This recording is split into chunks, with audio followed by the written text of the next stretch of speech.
grab your bat microphone. It's time to start the show. Like a court of owls, the mystery is starting to grow.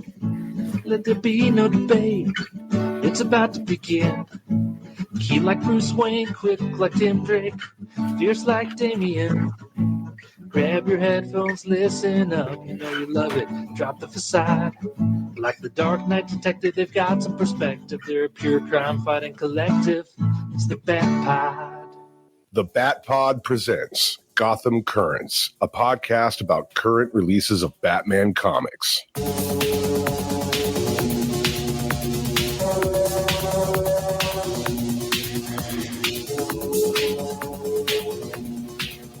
Welcome to Gotham Currents. My name is Bill Bere, and joining me tonight, John Koos. You talked me into this, Bill. Yes, I talked you into it. Are you excited?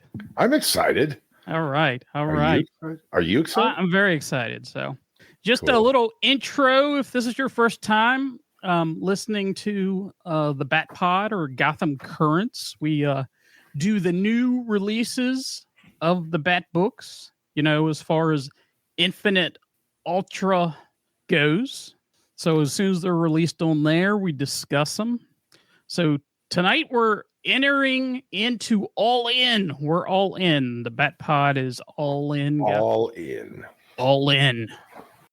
So tonight we're going to do Batman 153, Batman and Robin number 14, All In Special number 1, and Absolute Batman number 1. So you're ready? I'm ready, man. I'm ready. If you'd like to join the conversation, our email is thepodcast@thebatpod.com. We are on Blue Sky, Threads, and Facebook. Just search the Bat Pod. So we're going to go ahead and let's head to Batman 153. The Bat Pod is a spoiler podcast. Please read the comics we're reviewing so you can enjoy the show. So our first book tonight is Batman 153. Your writer, Chip Zdarsky. Art, Jorge Jimenez. Colors, Tamu Mori. Letter, Clayton Cowles. Associate editor, Jessica Bere. And editor, Rob Levin.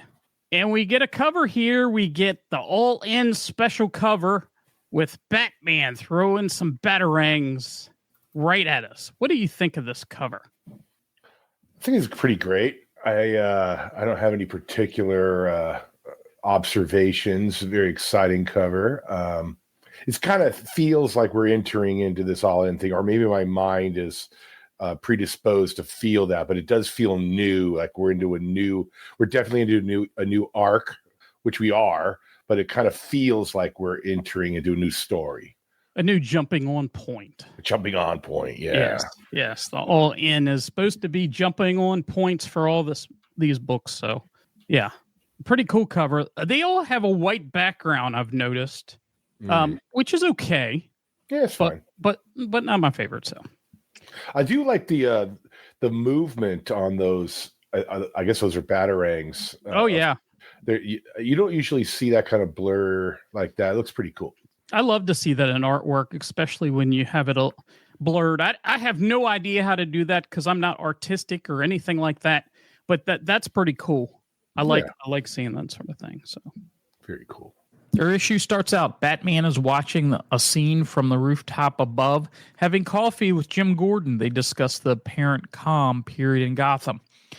The news highlights Edward Nygma, a.k.a. the Riddler, who's been exonerated for his crimes due to being experimented on at Blackgate Prison by Daniel Capio, who has opened a new tech company, Nygma Tech. The company has been drawing attention for its cryptographic security technology, who Mayor Nakano has been publicly critical about. At City Hall, Nakano shows frustration with public opinion divided over Nygma. He's confronted by Linoid, who tries to defend the interests of the Court of Owls in Gotham. The conversation intensifies, leading Nakano to a burst of anger, but is interrupted when Nakano's wife and their son enter the office. Batman confronts Nygma at Nygma Tech. He questions Nygma's intention Enigma, in turn, tries to justify his actions, claiming that his creations are advancements he built on his own. Batman warns Enigma to stay on the honest path, but he leaves a warning. I'll be waiting in the dark. Nakano is confronted by his wife, who complains about his absence and lack of support at home, and she says she's leaving Gotham with her son. Bruce Wayne is then shown arriving at Wayne Enterprises with his driver Miguel. To deal with his own challenges, he is met with protests outside his building, with people accusing his initiatives of being manipulative and calling him a communist. Bruce is met by Lucius Fox's replacement, Rowan. They discuss the financial difficulties Wayne Enterprises is having for the quarter. Rowan suggests considering a merger to ease the financial strain. Bruce, however, resists the idea and insists they will solve the situation without dramatic measures. After Rowan makes a secret call to Edward Nygma, suggesting she is failing to manipulate Bruce into a merger and it might be time for Plan B. In the streets of Gotham during a car chase that is stopped by Batman and a new masked vigilante called Commander Starr, as Batman grows irritated by Commander Starr's excessive actions as he shoots one of the fugitives, the situation culminates in a verbal clash with Commissioner Savage and Mayor Nakano, who supports the new hero as Savage orders the police to arrest Batman. Later at Thomas Wayne Medical Center, getting attention from Leslie Tompkins, who advises Bruce to see the positive side of his actions and realize the impact he is having on Gotham. Edward Nygma is seen reciting a riddle as Mayor Nakano is suddenly shot twice in the chest, collapsing to the ground.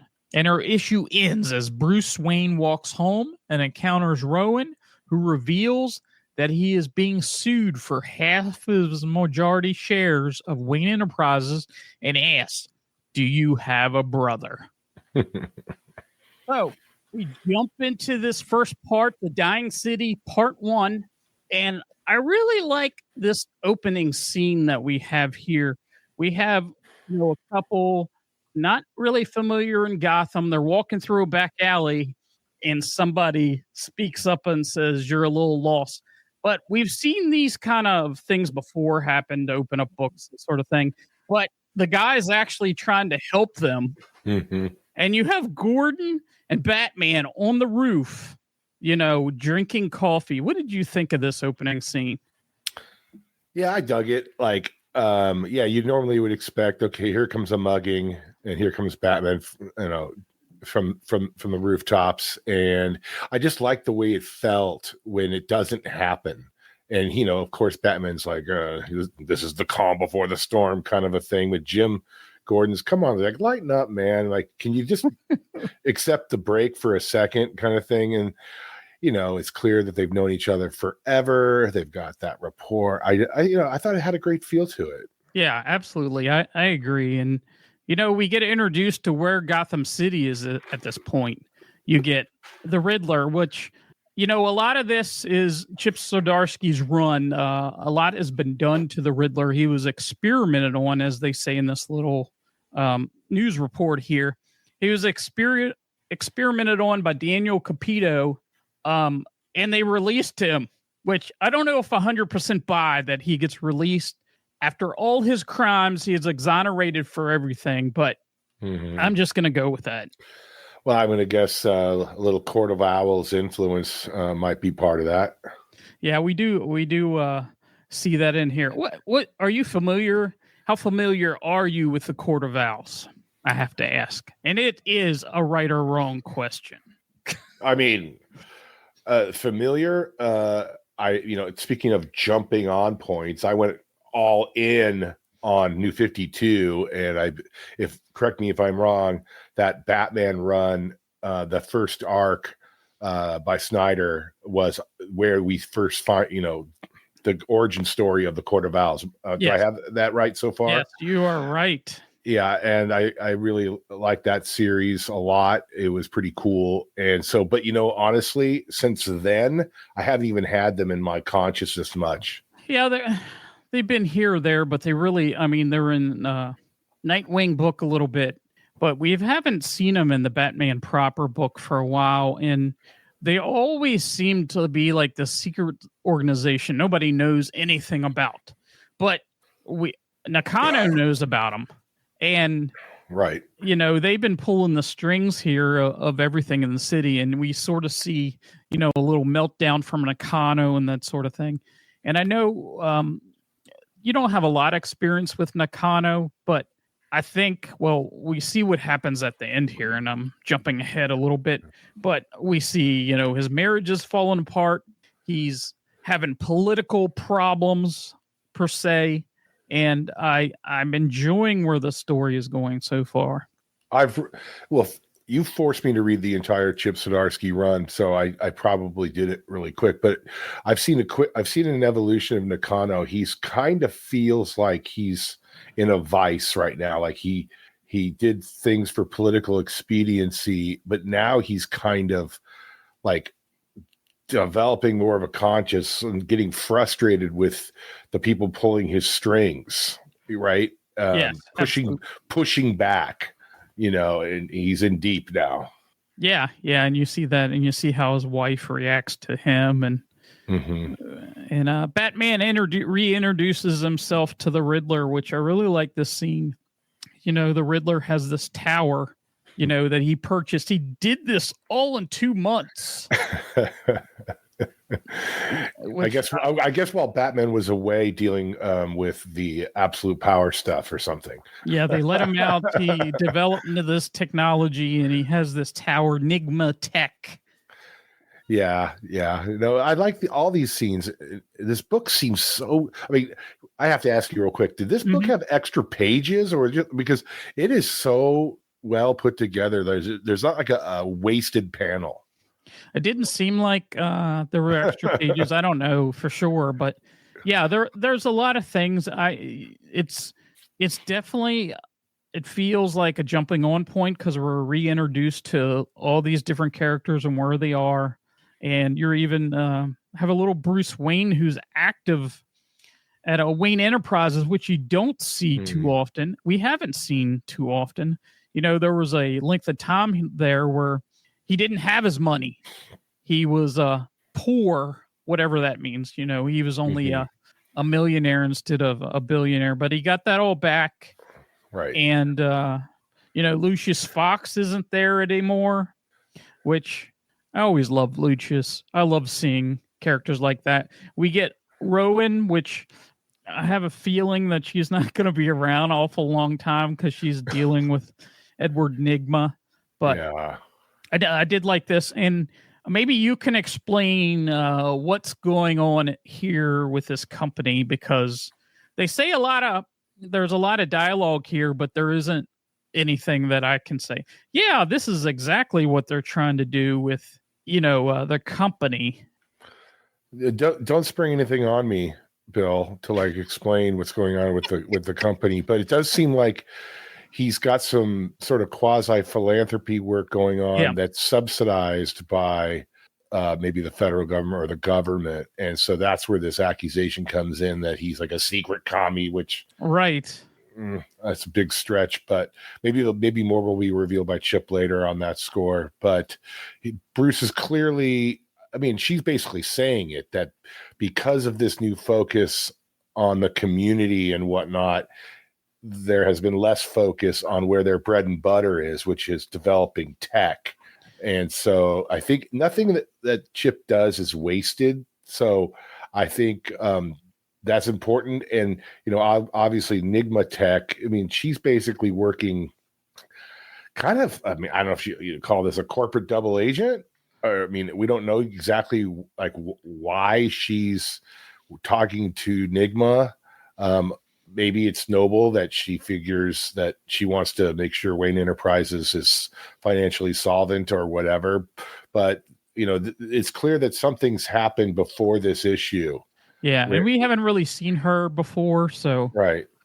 She's a new, I don't think she has Wayne Enterprises, best interest in mind. Right, exactly. Because maybe not. And then we get introduced to a new character. Batman goes to stop this runaway van, and we get introduced to Commander Starr, who looks a little Captain America, a little Punisher, a little Wolverine. What'd you think of this new character here? Well, yeah, that's what I was thinking. Sort of, I mean, I can walk over there and grab my toy of Commander Steel, sort of from the JSA, sort of a combo of Commander Steel and maybe Captain America, sort of your patriotic character. But you quickly go, oh, okay, this guy's a bit on the extreme side when he pops out blades out of his arms, as opposed, which is not your typical hero deal. And he kind of looks. I mean, they're already kind of painting him as sort of a fascist kind of patriot kind of guy. It's sort of just a bit over the line, like right out of the gate with the shot through the guy's leg. The escape you mentioned in your summary, the escaping bad guy. He shoots him in the knee or the leg, or right through the leg, and it looks like he has laser sights on those handguns. Yeah. Yeah, and then Batman kind of looks bad because because there's all this. It's dark, broad daylight. There's people on the streets, and then when he kicks the driver in the face through the driver's side window, the van kind of careens and then lands on its side, like right in front of all these bystanders. Which, Batman's kind of looking kind of bad here compared to the other guy, I guess, from sort of just an optics standpoint. And then you have the commissioner, the new commissioner. So if you haven't been around Batman lately, Vandal Savage is the new police commissioner. And he's sucking up, Commander Starr is sucking up to the commissioner, all right, and they want Batman arrested. There was a really cool panel right after that where, I mean, Batman, he kind of looks Alex Rossish a little bit. You know what I'm talking about? Where the cops all have their guns trained on him. That's a pretty. I mean, I can't remember the last time I saw a scene in Batman where he's operating in the daylight like this, which I thought was kind of cool because it has to happen sometimes. If you think about it. Yeah, right? Yeah, it's different and. This scene you're talking about, the cops are all in red and they're holding the guns at Batman. And you see one little panel where he reaches in his pocket and gets some smoke pellets and just throws them down. And then, of course, he's gone. Yeah. And they got the Leslie Tompkins scene. Was this a Dawn of DC or post-Rebirth thing where she became young, like in her 40s versus like her 70s? It's possible. I'm not 100% sure about that one, but she does look pretty young here. Yeah. And she's talking to Bruce and basically telling him that it's okay. Bruce Wayne can help this city because she's never been a Batman person, but she's really trying to talk to him about Bruce Wayne and things he could do to improve the city and. Yeah. Is she kind of saying maybe you should do a little less Batman and a little more Bruce Wayne? Mm-hmm. And he's basically saying, I kind of got to be both. Because he is both, as we've discussed in the past. Yes. He's not.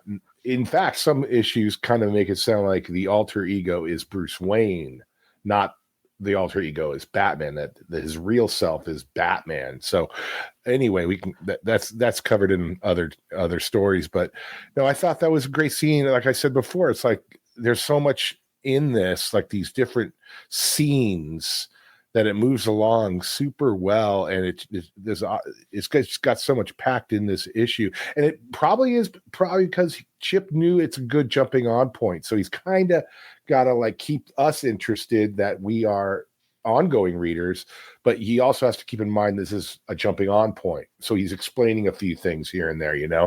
Yeah, absolutely. I did these last 3 pages.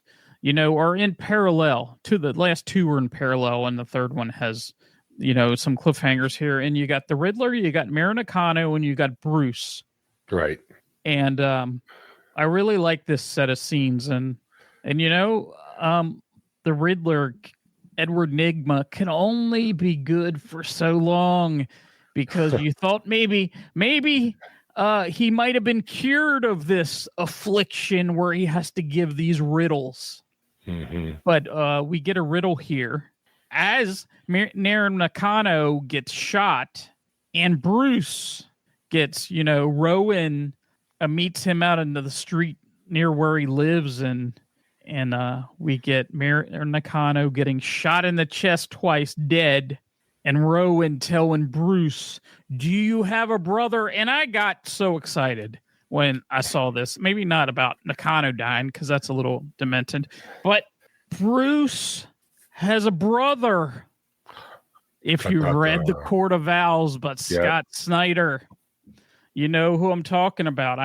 Did I have to tell you, or No, I remembered it. But I forgot the guy's name, but I don't know. Lincoln March. Lincoln March. Supposedly Thomas Wayne Jr., was involved with The Court of Owls. Last time I think we saw him, they were freezing him to use him later at a later date. So, I'm thinking maybe he might show up next issue. Now, I haven't read the next issue yet, so I don't know. We're just guessing. But I don't know. I'm excited about seeing this version of Quarter of Owls. I'm excited to see the supposed brother. What do you think about Bruce Wayne having a brother? Do you think it's really a brother? I don't remember if we knew for sure if Lincoln March was. Yeah, we don't know. I mean, there was a possibility.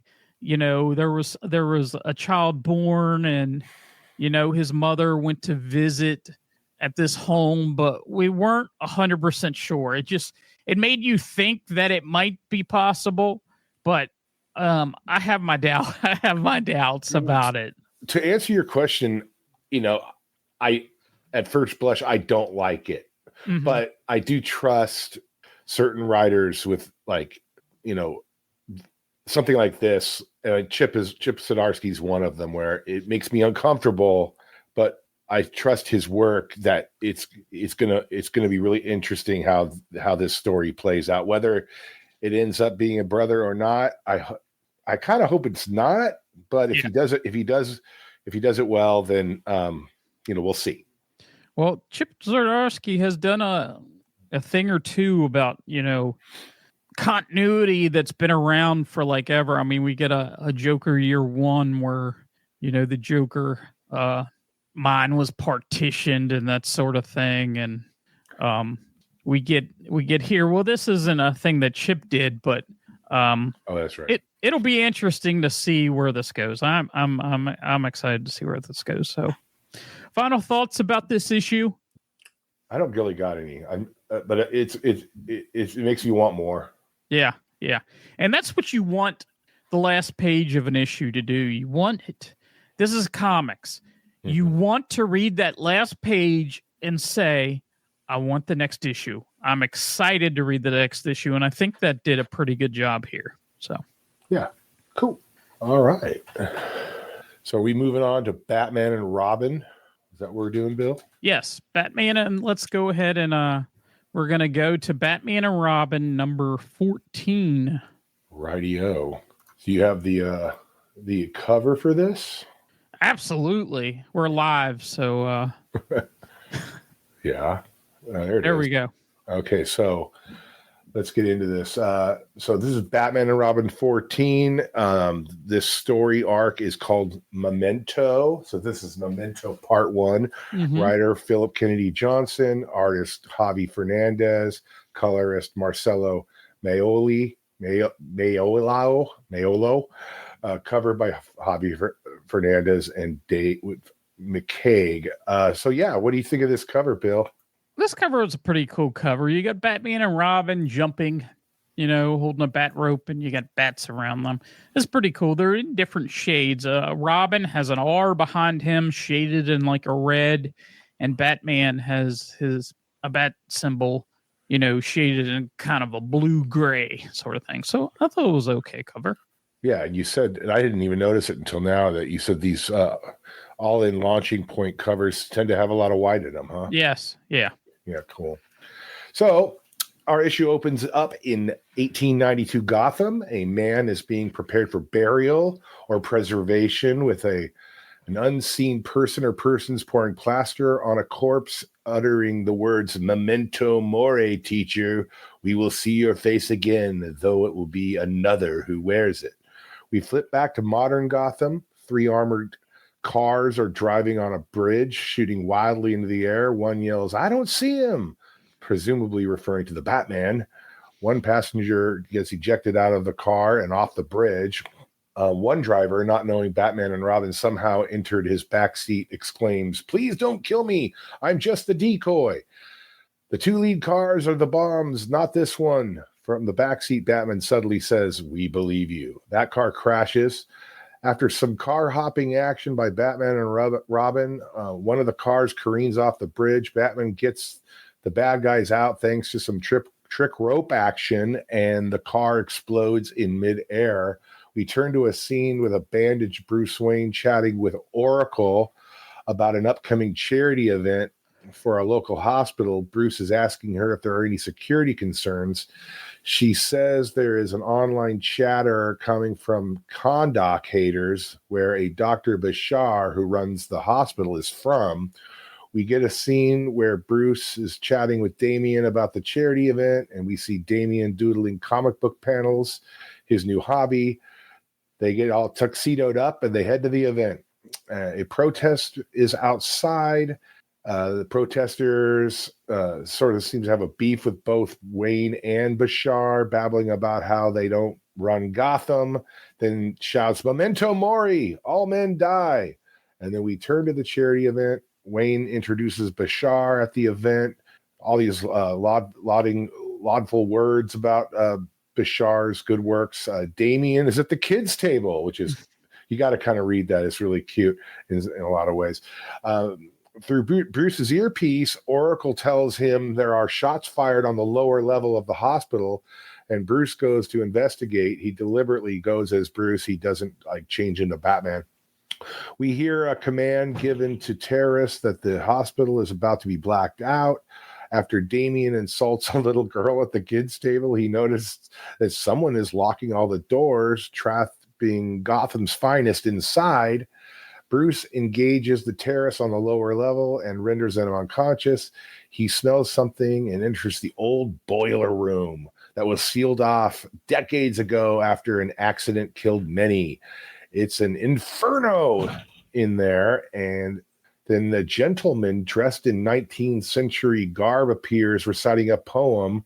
I'd recite the poem, but it ends in "Memento mori," and the issue ends. So, Bill, what'd you think? Well, it's a jumping on point with this new creative team. Right. I would say it's kind of interesting. I had to read it a couple times because the first time I read it, I was like, what the heck is going on here? Mm-hmm. I understand the Batman, the Bruce and Damian Wayne parts. It's the parts where at the beginning, where we shoot back to Gotham City, 1892, and there's a dead man that they're covering up and putting some kind of paste or powder on him and saying "Memento mori, teacher," which for those of you that don't know, it says "Remember you must die" in Latin. Right. Which at the time I didn't know what that meant. So, and then we get into some action sequence after that. But what did you think of this action sequence? Before I get to that, I just want to call out that I'm wondering if Philip Kennedy Johnson's like a Depeche Mode fan, because Memento Mori is their last album. Just saying that for those out there. It could be. But that, nevertheless, the action is, I have mixed feelings about it because, one thing is I read it like you did a couple times, especially this action scene. And right out of the gate, it seems like somebody falls to their death, but there does seem to be like a little cable attached to him. But I don't know. But there's 3 cars. One goes off the bridge, then another one I think also goes off the bridge, and they're hopping around the cars with their grappling hooks, and they're jumping in and out of the cars, and it's just sort of like, it seemed almost like, even for comic books, like it just seemed like a little crazy. like some of the things that were happening at high speed with them jumping around on a bridge. I guess I could suspend my disbelief, but I don't know. What did you think of that as well? I thought it was like an action sequence where it was edited harshly because I couldn't tell at certain times what exactly was going on. I know they're jumping around like you said, but there was this one scene that bothered me a little bit. It's where Robin crashes through this SUV midair.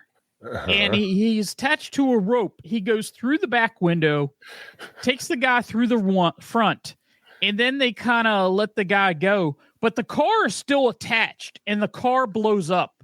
And then it looks like that they saved the guy. But the car was attached to this rope. So I was a little confused by that. Not saying that this was bad, but I just was trying to see what was going on here. And there's also this element, and I just happened to read a little bit of Poison Ivy recently. There's this dialogue box, which, has this asterisk. The guy says, "You're too late.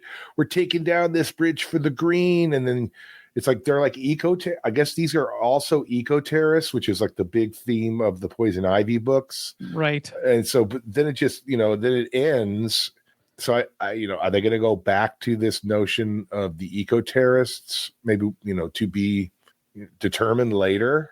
I liked the next scenes with the charity fundraiser more than, and they seem seemingly unconnected right now. I mean, they're out doing their normal patrol type work, or they were on a case regarding these eco-terrorists, and now we're onto this other scene.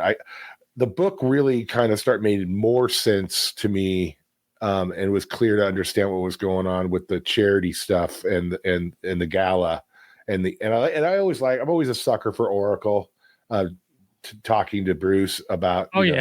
I love that stuff. I'm a big Bat Family nerd on that piece, and so anyway, I liked all that. But I do also, going back to the previous writer, I liked how they picked up this new hobby of Damien's, where he's drawing comic book panels. I like that. Well, that goes back to the Robin series. Does it? Yeah, that happened. I don't know, a year or two ago. You saw that a lot. That he would write these little comic panel type of things. Okay. I didn't read that. I like that. I like it. Damien needs an outlet, a creative outlet, other than being Robin. I think it's cool, and they have a good. This sort of does a really good job of sort of showing their maturing relationship. It's less adversarial as comics have gone on. The father-son piece of their relationship, but Damien's still a child, because he doesn't want to go to this fundraiser. He doesn't want to wear a tuxedo and stuff. And then that's carried through to the event. But there's this one little piece where Damien walks by this chessboard, and apparently it's an ongoing game between Bruce and Damien's grandfather, Ra's al Ghul. Had you ever seen a reference to an ongoing chess game? No, I don't recall that, but I think it's pretty cool. Yeah, they would be mid-fight or at the end of the fight, and apparently he would say, "Yeah, move my chess piece here." I don't think he's been in the library too much, because it says your tuxedo or the study. Your tuxedo is in the study, and he goes to grab it, and he sees this chessboard, which has apparently been around for a little while. But I really like that he's trying to show Damien, okay, you've seen the parts of him be Batman. This is what it's like to be Batman. But the part of the Bruce Wayne is just as important to Batman, and I like seeing that. And some of the panels of the artwork, with Damien in this suit, and he looks not happy at all, and he keeps having encounters with this little girl. Yeah, I thought that was really cute, actually. Yeah. I sort of this back and forth between, Bruce's on stage, being the MC, introducing the great Dr. Bashar or whatever. And then Damien is just like having a miserable night because he's with kids his own age, but because he's so smart and he's experienced so much, he cannot relate to other children at all. Yeah. And that little girl just wants to be his pal, and he's super he's rude. Rude, a little on the cruel side. He makes her cry at one point. But there's really neat facial expressions for Damien throughout this book. He looks bored. He looks irritated, perturbed, and it's not until until he realizes they're being locked in where you start sort of seeing the engaged Damien. It's almost like he needs some action, like whatever, any kind of action. Yes. Yes. Yeah. So, what'd you make of all these, this, I guess it's a group.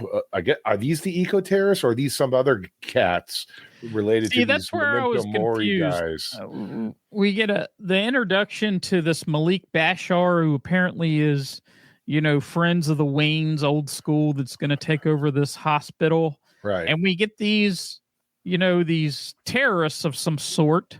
Mm-hmm. But Bruce doesn't have his costume, so he's going, in his tux basically, and has control of the lights, so he puts everybody in the dark. But I'm not sure what these guys are, because he goes down into the basement or the boiler room, and we jump back, to the part at the beginning where I'm just not sure what exactly is happening, who this guy is. Right. But he does say something. Bruce does say something interesting, because he goes down the boiler room. It's on fire. Right. He says, this has been dead. Boiler's been dead for a century. Right. And there's not even any wiring down here or anything. And he says, then he hears a familiar voice speaking a name I haven't used in a lifetime. And he's saying, young Jack, how long I search for thee, and has this little riddle or poem or something. And it almost leads you to believe that the guy, because it looks, if you go back to the very beginning, and the face that they're burying looks familiar, very familiar to the guy standing there, because he's shaded in a white or something. I don't know. Yeah. It seems to me that this is going to be more of a supernatural story. So I'm interested to see where it goes. I had no idea. I didn't get the same feeling about this book that I did the Batman book previously, because we get an explosion, like the floor explodes, but I don't know where this is going or what's headed or what's going on in this hospital. There are lots of questions. I know exactly what's happening. Okay. Just kidding. I know. I don't know either. Yeah. And we'll see where it goes. It's a little confusing right now. I don't know where the bridge terrorists relate to this. Maybe they don't. Mm-hmm. But when you have to read a book a couple times to kind of make sense of it, I'm not sure that's always a good thing. I mean, of course, if I was casually reading a book and I wanted to reread it because it was so great, that's one thing. But I was like, what is happening here? But I'm cautiously optimistic this has got a direction to it. Yeah, I'm sure there's a plan. We get a first issue here. If you're jumping off an issue after a first issue, well, shame on you, because you should at least my thought on this, you should at least give a book like 3 issues just to see where, because it's only one piece to the part. So I will be interested to see where this is going for sure. Yeah. So we didn't really tell everybody this, but we did.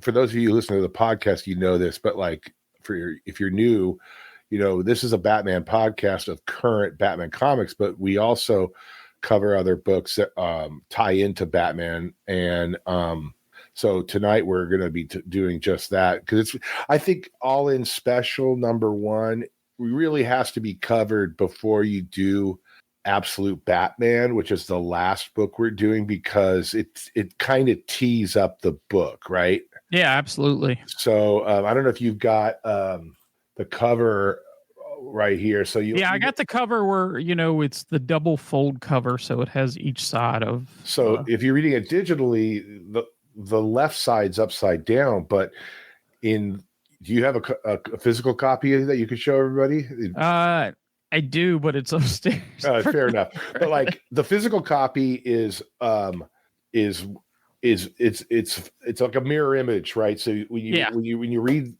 the left side, which is the hero side, with Booster Gold that we're looking at right now with Zatanna and stuff, you read that halfway through the book, and then you flip it over and read it the other way. Around. Yep. Right. So, but when you read it digitally, they can't do that because, I'd have to turn my monitor upside down or something. Right. So anyway, it just goes. So anyways, what'd you think of let's just focus on the right-hand cover, I guess. What do you think of this? Oh, I loved it. We get Batman, Superman, Wonder Woman, Flash, Green Lantern, Zatanna, Booster Gold, Martian Manhunter. I really like this cover. And don't forget Skeets, which is actually important. Yes. No, I like it too. And then you got this Darkseid showing the shooting Omega beams out of his eyes in the background. Very cool. I mean, everybody can see it on the screen. But yeah, so this book is the DC All In Special #1, and it's written by Joshua Williamson and Scott Snyder, with artists Daniel Sampiri and Dan Mora, colors by Alejandro Sanchez and Tamara Bonvillain. That's a cool last name, Bonvillain. And so we join our heroes 52 days after the events of Absolute Power. At that epic's conclusion, we learn that there are new plans to build a new Justice League watchtower, and they are getting the band back together and then some. Using Earth and alien tech, blessed with magic, the heroes have built a new watchtower. I guess they did that in 52 days, Bill. We'll cover that in a minute. The membership cards, sort of in the form of this, like sort of American Express, like kind of black card kind of thing, are sent out to practically every hero we can think of. Even Booster Gold gets one, and there's this cool scene with Superman personally giving him his membership card, because and the others were kind of either getting them, they weren't like delivered by somebody of prominence like Superman. They were just kind of like showing them get them. But I think there's importance to Superman personally delivering it. And anyway, Superman tells him everyone is gathering that night for a kickoff meeting of the Justice League Unlimited. Woohoo! There is a cool splash page with many of the DC's most famous heroes, including Power Girl over here. But the statue doesn't have this stupid red jacket that is in current continuity. Anyway, I digress. Of course, they are immediately attacked in the middle of Mr. Terrific's welcome speech. Omega Beam starts shooting out of some of their eyes. Darkseid shows up and mayhem ensues. The brand new watchtower gets trashed. Darkseid has bonded with the Spectre, we learn. Wonder Woman lassos Darkseid.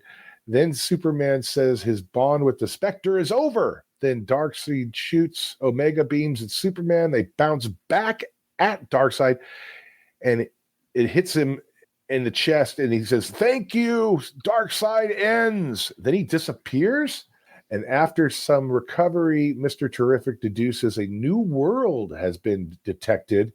The Alpha World. I guess that's sort of this new multiversal world called the Alpha World. They banter about going there through a rift that was left by Darkseid's arrival, but only a time traveler can go through it.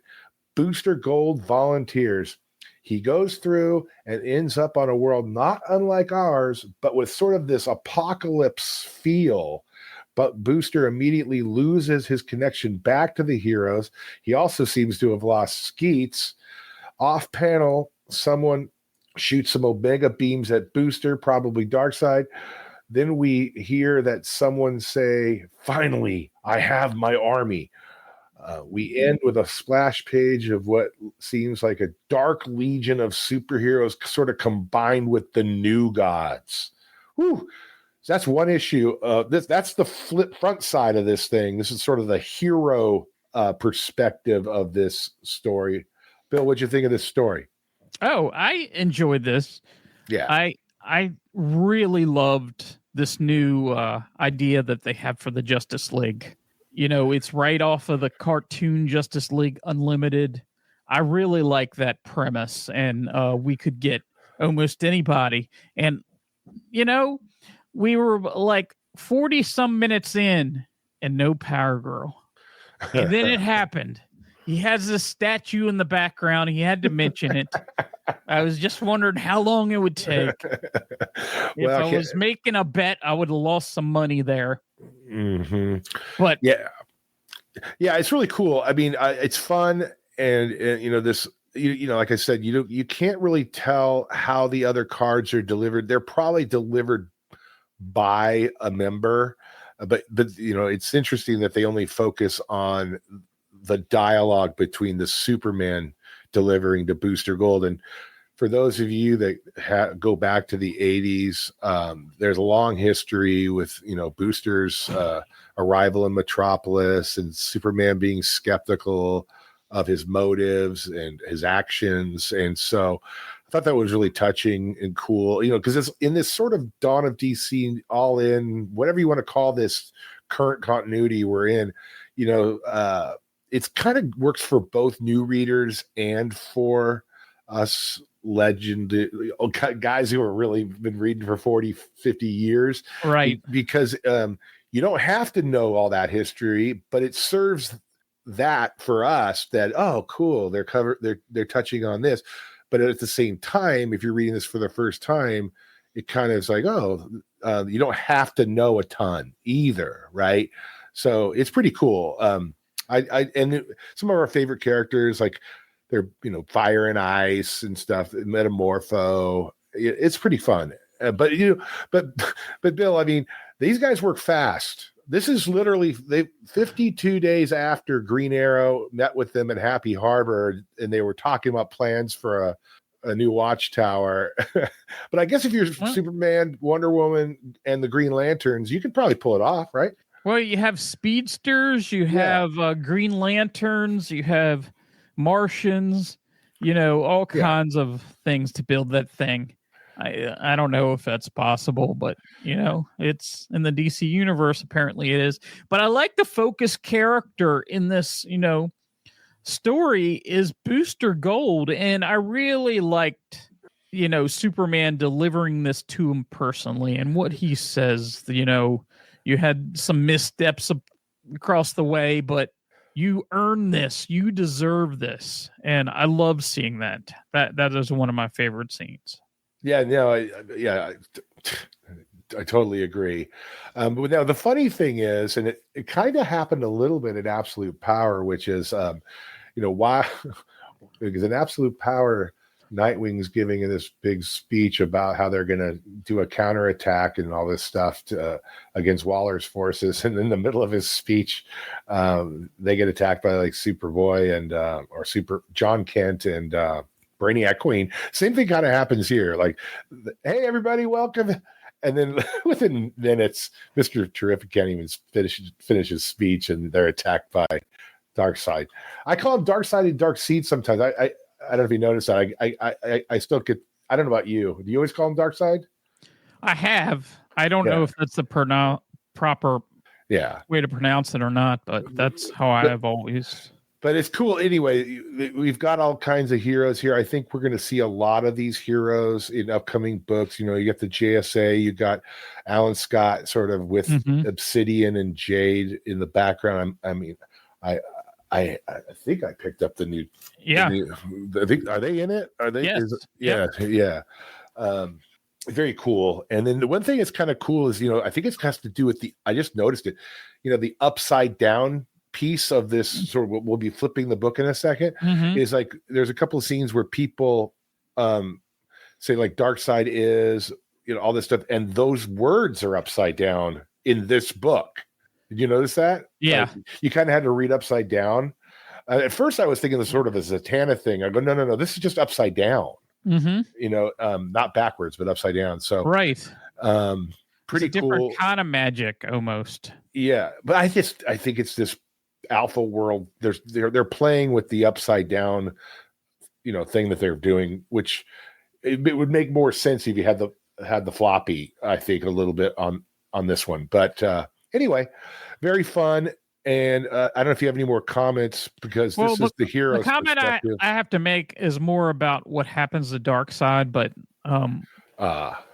and his look, I think his look looks incredible, but at this point you're like, oh, he's missing an arm and he's bonded with the Spectre. You don't really know what's going on, but then you find out a little of the backstory on the second part. But I did find one thing pretty interesting in Orion, or is that how you say Orion?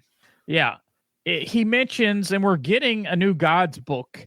He mentions that his father is not on Apocalypse. He's spoken to his contacts, and there's no sign of him, meaning Darkseid, right, at all. This is after he disappeared, and there's this rip in reality. He says, Darkseid is a constant. All of creation needs a Darkseid. If he is truly gone, the universe will create a new one. Mm-hmm. So I found that kind of interesting. That's a little bit of foreshadowing, I think you've picked up on. Yeah, I'm not trying to cut this short. I mean, the rest of this is cool. The scene where Booster kind of steps forward and when somebody says, maybe it's terrific, it's off panel, or maybe it's Booster, only time travelers can go there. Now, we don't know why only time travelers can go there, but let's just go with it. But the way he walks forward with confidence is a cool panel. Oh, yeah. It's really cool. And Skeets adds, he doesn't say too much throughout the book. It's only like 5 or 6 sentences, but it's like dramatic entrance, sir. One of your best. Total classic Dan Jurgens Skeets. Right. Sort of, he's kind of being, I don't know, critical or mocking Booster a bit. It's pretty cool. And then he goes through, and then I guess they lose his Skeets, or Skeets doesn't make it through. And it always looked that way. And Skeets is supposed to help him get back, right? Because he's a time traveler, and they needed somebody to, be a time traveler because of, I don't understand it. It's some kind of tacked on particles or something, and only time travelers have that. So he volunteers, he goes through, and he sees this world, and we're going to be introduced to the absolute world and what that's all about. And yeah. So I don't know if you can go back. I mean, it's kind of tough with that thing being an upside down. We're going to cover the flip side now. But this cover's got the new absolute Batman, Wonder Woman, and Superman on the cover. But we'll get right into it. So this comic instead of written by Joshua Williamson and Scott Snyder, this one's written by Scott Snyder and Joshua Williamson, which I thought was pretty cool. Artist Wes Craig and colors Mike Spicer. So this kind of goes, anyway, we'll do our best here. This kind of runs parallel a little bit to the other one, but sort of from a different perspective. And so instead of saying 52 days later, the front page says 52 days earlier. And so we quickly deduce that this is sort of from Darkseid's perspective, and he's narrating it in the first person, in fact. So Darkseid is talking about a machine created by Hemon, the creator of the Mother Box, but it must be activated by blood. We find out this thing's called the Miracle Machine, and it needs to be activated by his blood. So he as you said, we find out why he's got a stump of an arm in the previous issue. He cuts his own arm off and lets his blood pour into this enormous machine, but it needs more blood to function apparently. And so you see Darkseid sort of isolated himself from the other characters we typically see on Apocalypse, but then Kalibak, his son, enters with Granny Goodness, and he announces that he's been, leading in Darkseid's absence and has created a great army of paradevils. Kalibak urges Darkseid to unleash this army against the heroes of Earth who are in a bad state because of the events of absolute power. That's what he's referring to. Darkseid surprises them by simply saying no. Kalibak protests greatly. Then Darkseid has a solution of how Kalibak can be of assistance, and Darkseid impales him, sort of with the stump of his arm, I guess. That's what it looks like. And then Darkseid tosses the bloodied Kalibak onto the machine, and the process is complete. It is operational. And then Darkseid ventures into hell looking for someone, but he doesn't find the being he's looking for. Then he goes to the dark side of the moon where Eclipso is hanging out, who is holding someone prisoner. Eclipso won't let Darkseid access his prisoner, and then they start going at it. And then Darkseid takes him out with a boom tube blast. We find out that the prisoner is Jim Corrigan, the Spectre. The machine we mentioned earlier is this miracle machine. Darkseid makes a wish, and he wants to bond with the Spectre, and he does. And then our stories kind of converge. This is where sort of Darkseid now shows up on the newly constructed watchtowers. So it's just a different artist, different angles, different vibe. And Darkseid basically allows, I think he allows himself to be defeated because that's why he's there. But he needs to sort of fulfill that in order to create this new world that we're calling Alpha World. And that's where we learn of divergent origin stories for Superman, Batman, and Wonder Woman that will be covered in these absolute books, one of which we'll be covering in a moment here. And then it kind of ends with the same ending, with Booster Gold witnessing the introduction of Darkseid's sort of new army, which I kind of felt like was a new Godsy looking Legion of Superheroes type of character. I didn't really recognize them, but that's how the vibe I got from them. I don't know, but anyways, really interesting. I mean, sometimes these special books that start like a new continuity and sort of a new jumping off point are kind of like throwaways, but that's why we covered it, is I think it's like you kind of got to read this to know why we're reading Absolute Batman, and it also at the same time introduces this Justice League Unlimited thing. So it kills two birds with one stone. I thought it was pretty cool. Yeah, I really enjoyed it. I mean, I don't know where they're going with Darkseid, but they're introducing this new world where he's in control. It appeared to me that he died on purpose. You know, he says Darkseid ends so he can be recreated and have this world where he's in control of everything, where the heroes are born, but they don't have the advantages they have in the regular DC universe. And I guess he thinks he can control that. And the one panel that I wanted to bring up, he basically says that when I am him means when he returns to full power, when I am him, I will return for that other world and crush it. So it's all part of his plan, but it sort of seemed like, Darkseid was called off from the multiverse. He was a little bored. Yeah. He was a little bored. He didn't know what to get into. There was nothing on TV. The movies, nobody goes to the movie theater anymore and that sort of thing. So he thought, I might as well bond myself with the Spectre and die. So I think Booster is stuck on this world. Yeah. Which could be kind of cool. Like later though, but what I didn't mention, and I hazard to say it because it's not exactly like Kirby art, but it's like Kirby close. And I think it really is they tried to make it look like Kirby.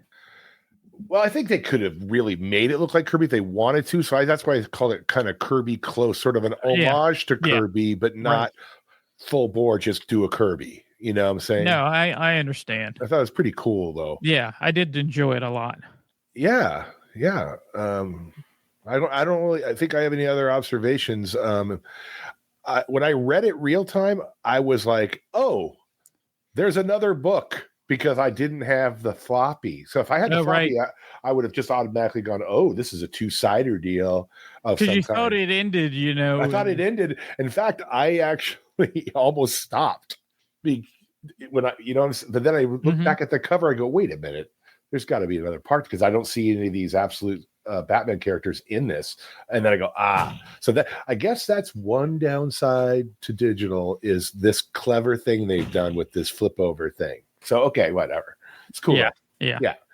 So we will get ready and jump into our absolute book, our absolute Batman book, which was announced a few months ago. And I don't know about you, but things have been coming out about it. And I was like a little skeptical.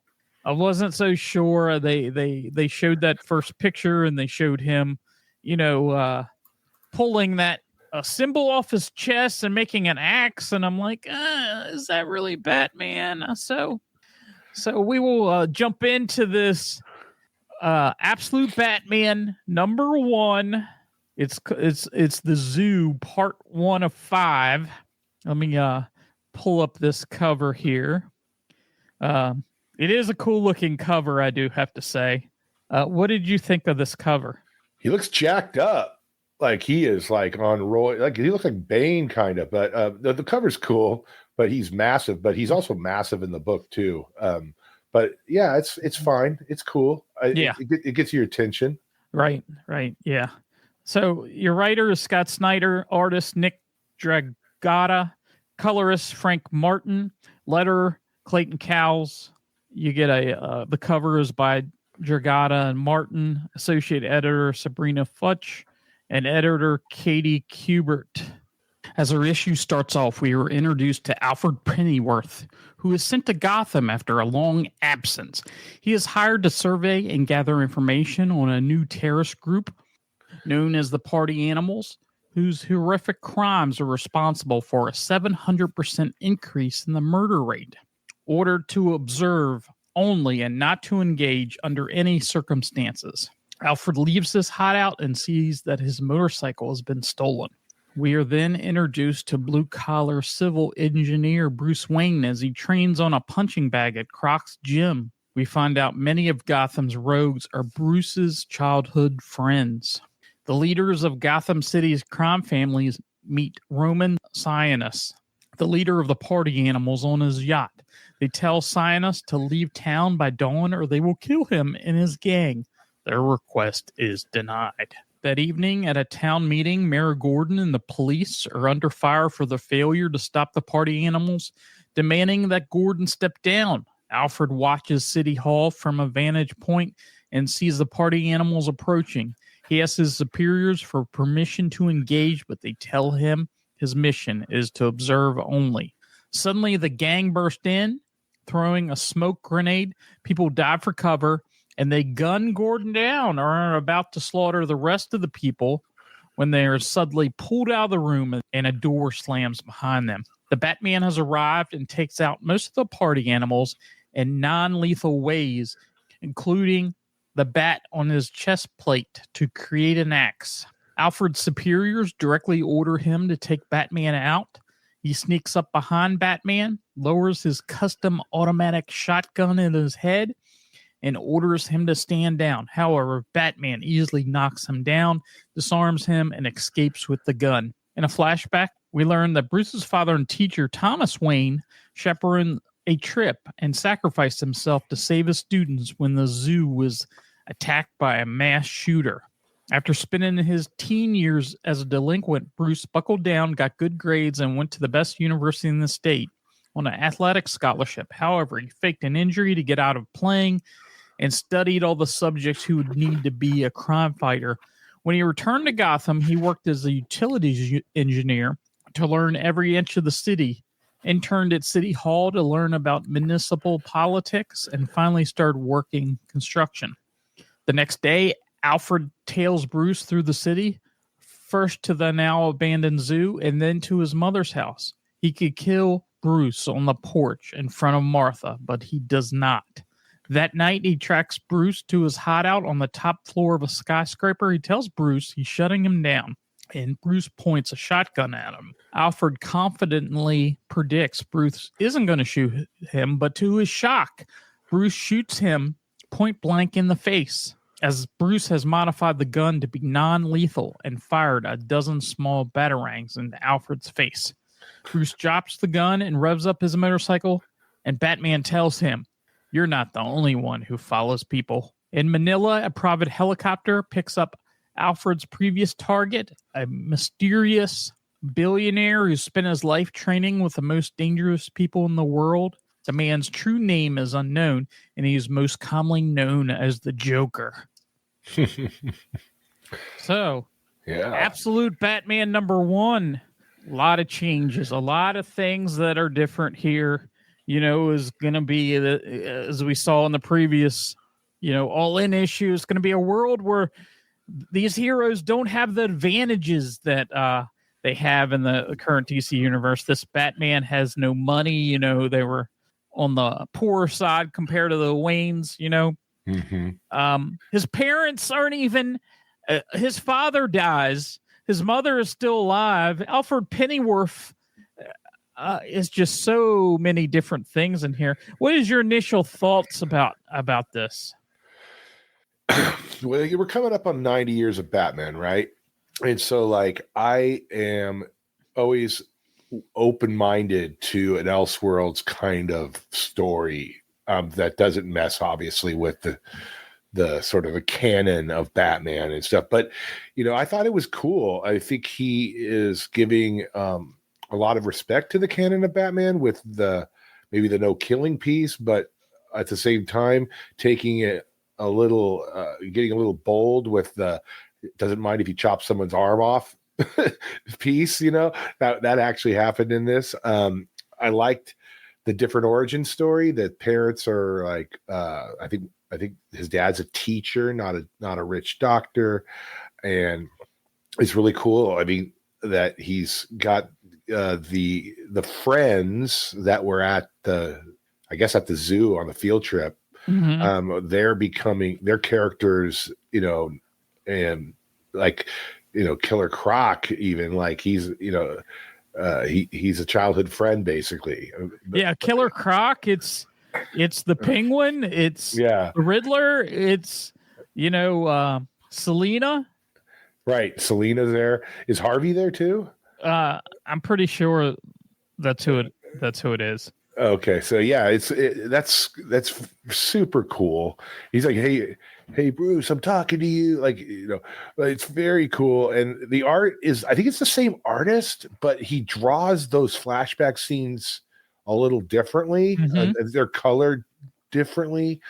Very, very cool sort of feel that you don't need to be told flashback. You can just feel it's a flashback.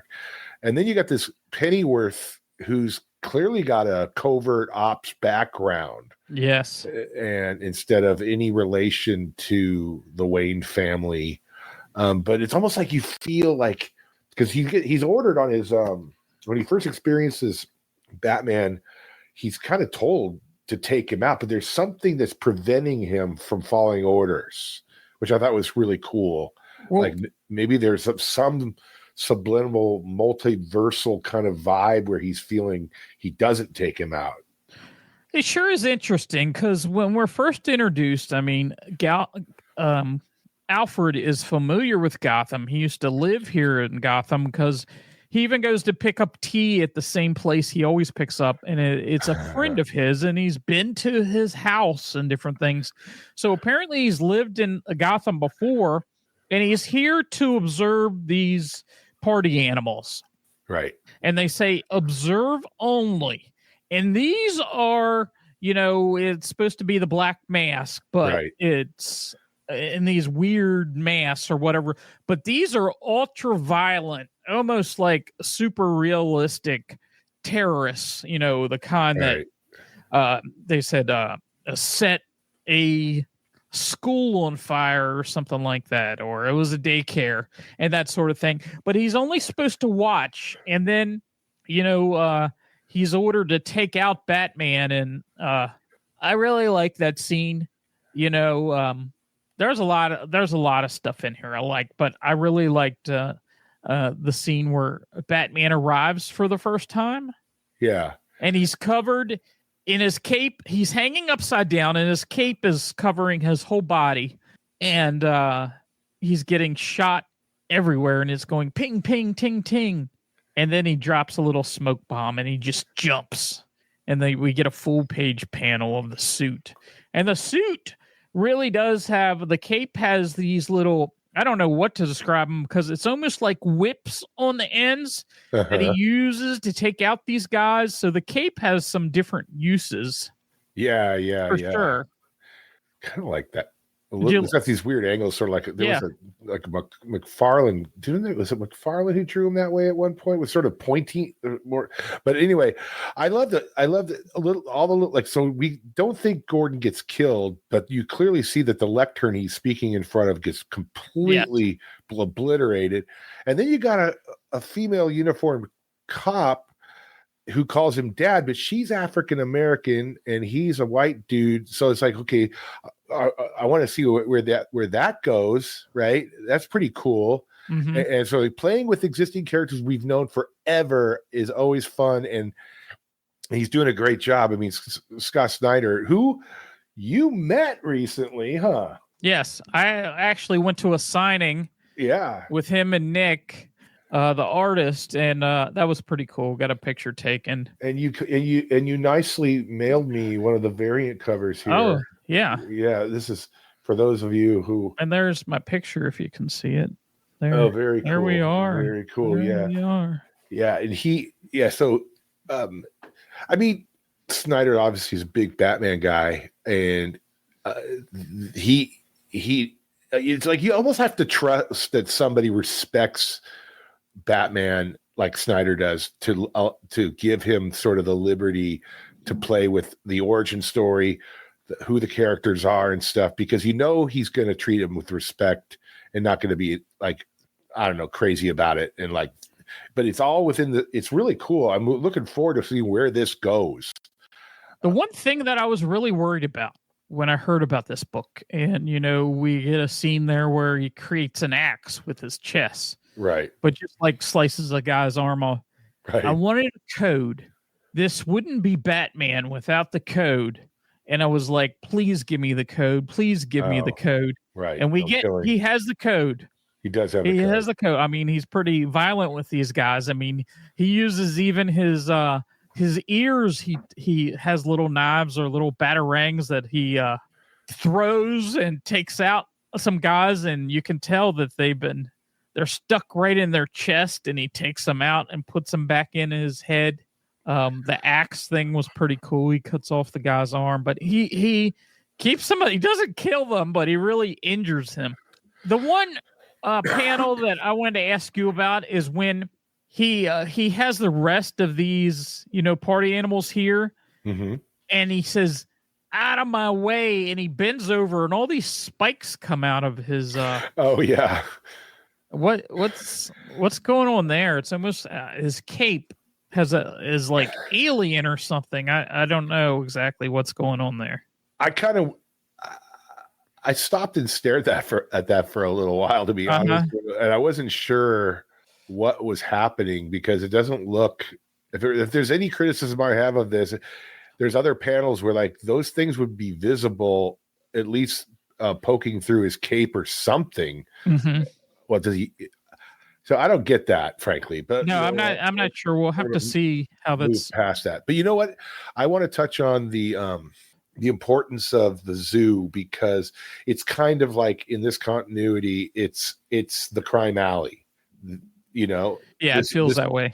It's the crime alley of this book because Bruce, in today, on his way to see his mom, he goes by there and he drops a daisy or whatever, which is very similar to sort of scenes where mm-hmm. Batman drops a rose on the location where he dies. And then, there's this whole thing about when Thomas Wayne is, dealing with, I guess we don't know why. I guess there's a terrorist or there's a psychopath who's got a gun, and he puts all the kids in this sort of bat aquarium type place, or this, part of the zoo that where bats, and so that's kind of, I guess that's his sort of cave. Where there's parallels, right, with the story we're very familiar with. But I like to see Bruce's mom. I mean, she's still, Bruce is clearly depicted as probably early mid-20s at most, maybe, right? Yeah, I would say. His mom's probably pushing 50, 48, 50, something like that.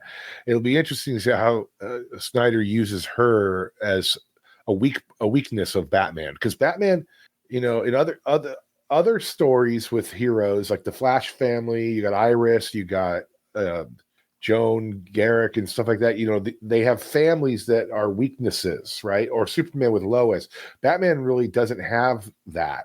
But now he's in this continuity, this story, he's got that, which will be really interesting, because I think that in normal continuities, it allows Batman to take more liberties with danger and stuff, because he doesn't have to worry about like a wife or a mother, or what I'm saying, that if his identity is exposed, she'll be exposed. It'll be interesting to see how this plays out with her.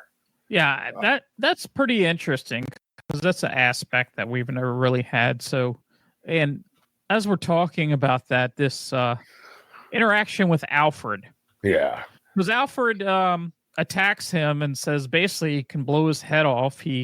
Batman knocks him down, takes his gun, and he goes about his day. And as you said, he goes to the zoo, he goes to visit his mother, but Alfred follows him, is following him all the day, has done this research about him, knows everything about him, because you get some flashbacks about what he's been doing.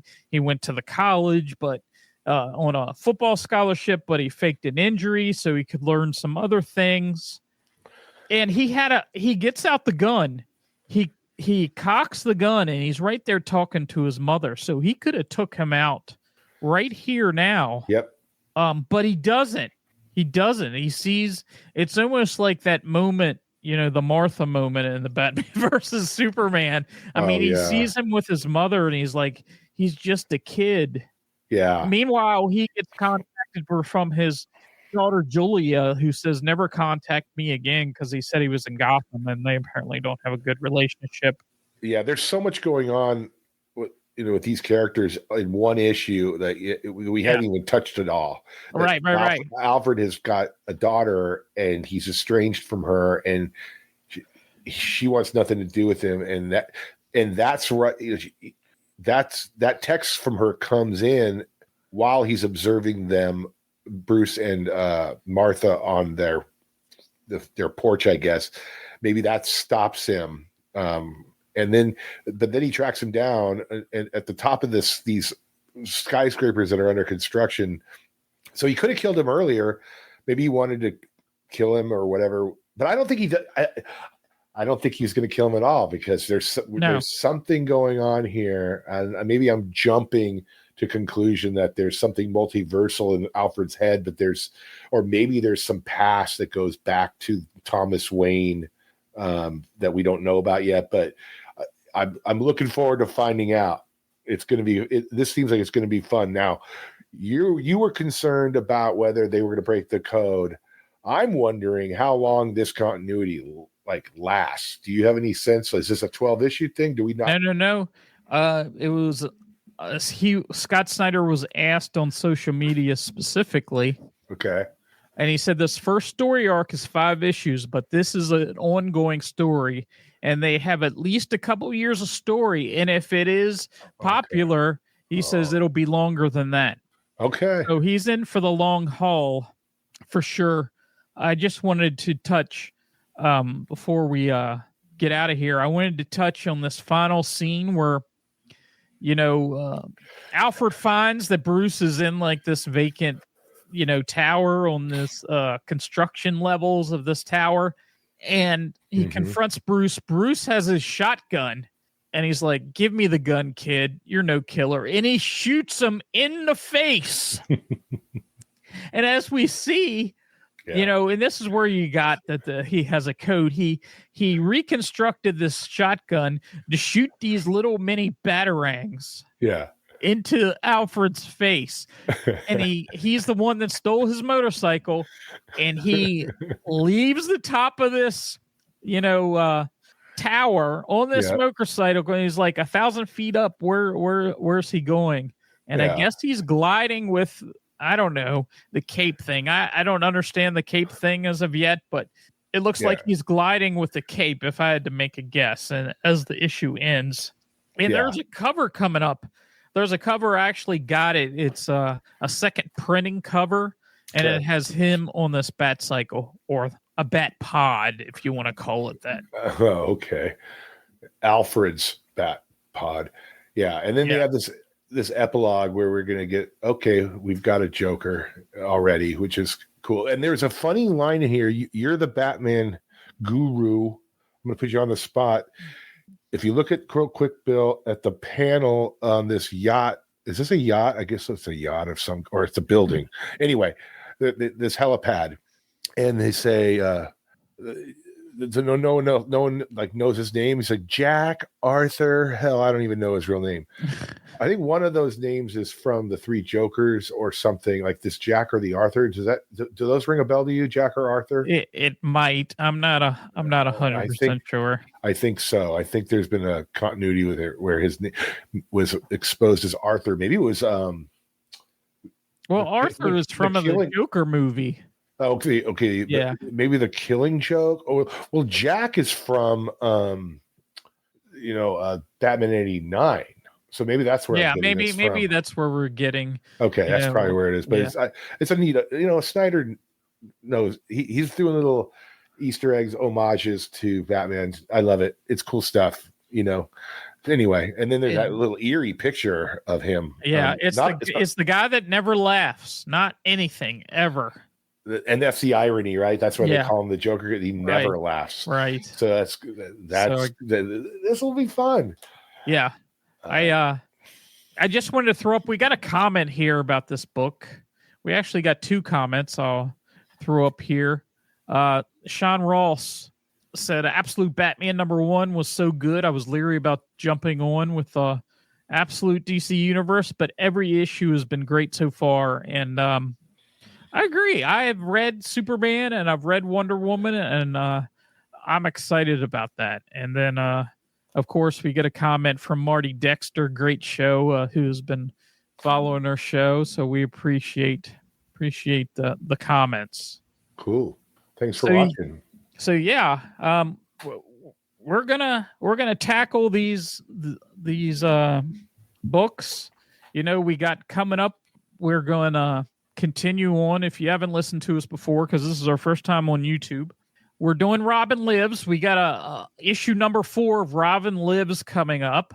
We tackled the first issue of Batman and Robin Year 1. We got a new creative team on Detective, Tom Taylor.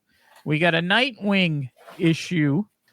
We haven't decided if we were going to do Catwoman or anything else, but we'll see that. And then we're going to start here sometime.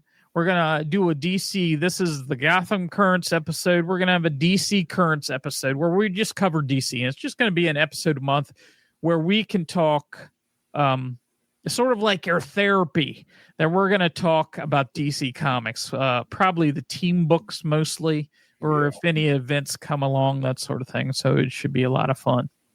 We are going down the rabbit hole, but I love it. Covering Absolute Power, I think that was 39 issues, some good, some bad. Overall, pretty good as a story, but it kind of charged us up to like go a little wider in the DCU, and so we're not gonna cover everything, but no, it's just we're gonna cover team, like maybe some Titans. They're definitely Justice League Unlimited, definitely JSA. Those are the 3 big teams that I like reading about. Yeah, absolutely. So this should be a lot of fun. It's just 2 guys from the comic shop, even though we're on different coasts, talking about these storylines, these stories. We're not reviewing these books, so it has been a lot of fun. So So we'll be back here before you know it. Yeah. So until next time, same bat time, same bat channel. We will see you later. All right. Take care.